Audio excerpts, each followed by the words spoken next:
Hi, folks. In continuing with this idea of rhetorical reading, we're going to be practicing a skill today. Hopefully it's a skill you're familiar with.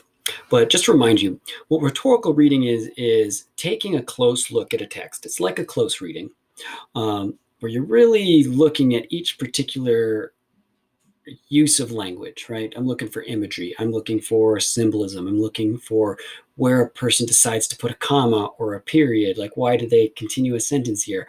All of those go into this idea of rhetorical reading, where we're not just reading for comprehension. That's the first step, is I need to know explicitly what's going on.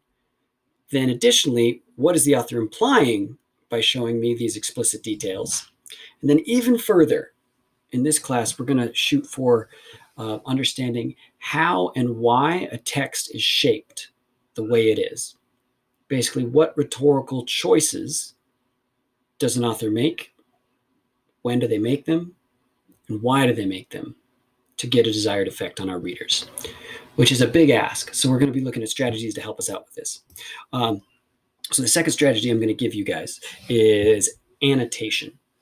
And hopefully annotating is something you're very familiar with. And if not, that's all right. That's what this video is for. So what annotation is literally just like taking notes on a text. So it would be, I've got a book right here, and you can see that, I've got underlines and notes written in the text here. Instead of taking notes on a separate notebook, I'm taking notes right on my text. And what this allows me to do is a couple of good things. Number one, I don't know if you guys ever have this problem, but especially when I'm reading really dense texts for like college classes or something like that, I'll read a page, I'll look up, look down, turn the page, and realize I have no idea what I just read. Because it's so dense and my brain is like working so hard that it's really hard to keep all that information in my brain. So what annotating does is, as I'm reading, I'm going to kind of download my thoughts. I'm going to use some of these note-taking strategies that we learned about, like summarizing and paraphrasing. And sometimes it's as easy as just like underlining something so you know, like, oh, this was important. I should remember this, or at least I should come back to this if I need to. So you can see how this person does it here with annotating this poem. They have connections. They have interpretations of symbols.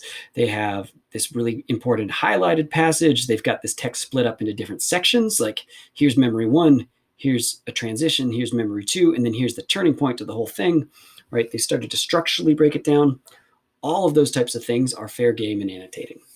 And just like note-taking, there's no one right way or one wrong way to do it. The only wrong way to do it is to not do it. You can't say, oh, annotating doesn't help me. Well, it does. It's just like note-taking. If you annotate, you're going to retain more information from a text than if you were to just read it outright without engaging your mind. So the big question is, what does this look like in a digital environment? Which is tricky, right? If you had a pencil and paper, it's really easy to write on the book. If you don't, there are some tools that Google gives to us that we can use to our advantage. There's not a lot, probably not as easy as it would with a pencil and paper, but we still have some things that we can do. So first thing we can do is we can underline things. So whenever you have an assignment in this class, I'll try to get you a copy, or you can make a copy of it for your own, and you can underline things that are important to you, or you could bold things that are important to you. That's all fair game to direct your eyes to this passage if you're going to reread it. We also have a highlight function. So I could highlight these things orange, and I could highlight these things yellow.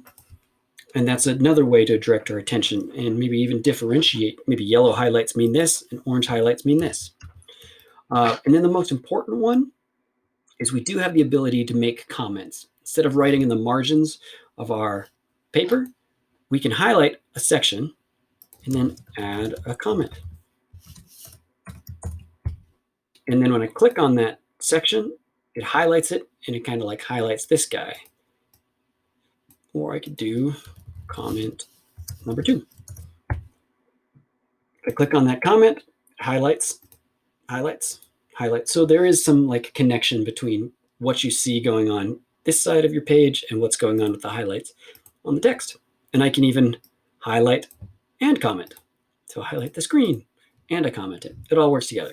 So I just wanted to get comfortable and familiar with these techniques that Google allows for us and to develop the skill of annotating, even if we're doing things digitally. All right. Good luck, folks.